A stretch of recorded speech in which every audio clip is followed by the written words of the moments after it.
सबों को जय मसीह की। Praise the Lord. हमने सीखा था कि दाऊद को कैसे योनातान साउल के पास से भागने में मदद करता है। इस वीडियो में हम सीखेंगे दाऊद और अबीगेल के बारे में, जो हमें मिलेगा पहला सामुएल 25वां अध्याय 2 पद से लेके 42 पद तक। माओन में एक पुरुष रहता था जिसका व्यापार कारमेल में था। वह पुरुष बहुत ही धनी था और उसका नाम नाबाल था और उसकी पत्नी का नाम अबीगेल था।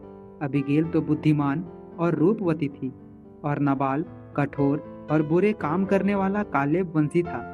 दाऊद ने जब नाबाल के बारे में सुना कि वह अपनी भेड़ों का ऊन कतर रहा है, तो दाऊद अपने लोगों को उसका कुशल क्षेम पूछने भेजता है। जब दाऊद के लोग नाबाल के पास पहुंचते हैं तो वे उससे बताते हैं कि उन्होंने नाबाल के चरवाहों और भेड़ों की रक्षा की है, इसलिए उन्हें भेंट स्वरूप जो चाहे वह वर दे। पर नाबाल दाऊद के लोगों से कहता है कि जिन्हें वह नहीं जानता उन्हें अपनी रोटी, पानी और मारे हुए पशुओं को क्यों दे दे। ये सारी बातें दाऊद के लोग उसे कह सुनाते हैं और इसलिए वह अपने लोगों को लेकर नाबाल और उसके घराने को नष्ट करने निकल जाता है। परंतु एक सेवक अबीगेल को ये सारे बातें बता देता है और यह भी कि कैसे दाऊद और उसके लोगों ने उसकी रक्षा की थी। तब अबीगेल फुर्ती कर 200 रोटी, 2 कुप्पी दाखमधु और 5 भेड़ों का मांस और भी चीजें गधों पर लदवाकर दाऊद से भेंट करने के लिए निकल जाती है। जैसे ही वह दाऊद को देखती है, वह जमीन पर गिरकर कहती है कि नाबाल को उसकी गलती के लिए माफ कर दे और उसकी लाई हुई भेंट को वह ग्रहण कर ले।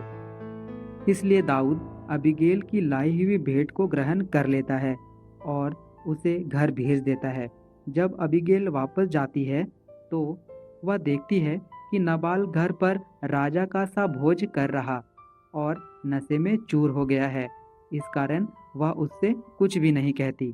पहला सामुएल 25वां अध्याय उसका 38 पद में हम पढ़ेंगे कि लगभग 10 दिनों के बाद यहोवा ने नाबाल को ऐसा मारा कि वह मर गया और दाऊद ने इस बात को जान लिया कि यहोवा ने उसका बदला ले लिया है। तब दाऊद अपने लोगों को अबीगेल के पास भेजता है कि उससे उसकी पत्नी होने के लिए कहे और तब अबीगेल अपने 5 सहेलियों के साथ दाऊद की पत्नी होने के लिए चली जाती है।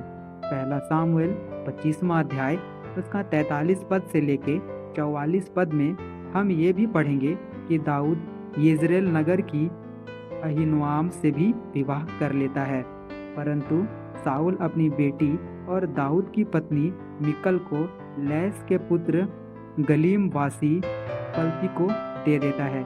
तो हमने दाऊद और नाबाल से सीखा कि जब लोग हमसे हमारे कामों के बदले वैसा व्यवहार नहीं करते जैसा हम चाहते हैं, तो हम उन्हें हानि पहुंचाना चाहते हैं। पर याद रखें, परमेश्वर सभी चीज़ों को देखता है और हमारे लिए बदला लेता है, जैसा उसने दाऊद के लिए किया। जैसा रोमियो की पत्री उसका 12वां अध्याय 19 पद में लिखा है, हे प्रियो, बदला ना लेना, परंतु परमेश्वर के क्रोध को अवसर दो, क्योंकि लिखा है, बदला लेना मेरा काम है, प्रभु कहता है, मैं ही बदला दूंगा। इसलिए अपने आप को नम्र बनाएं, अपने आप को प्रभु को दें और उसके साथ समय बिताएं। इस वीडियो को औरों के साथ भी शेयर करें ताकि हम मिलकर मसीह के बारे में सीख सकें और बढ़ सकें। और हमारे YouTube चैनल को सब्सक्राइब करना ना भूलें। साथ ही हमें Instagram पर भी फॉलो करें। वीडियो देखने के लिए आप सभी का थैंक यू। प्रभु आप सभी को आशीष दे। आमीन।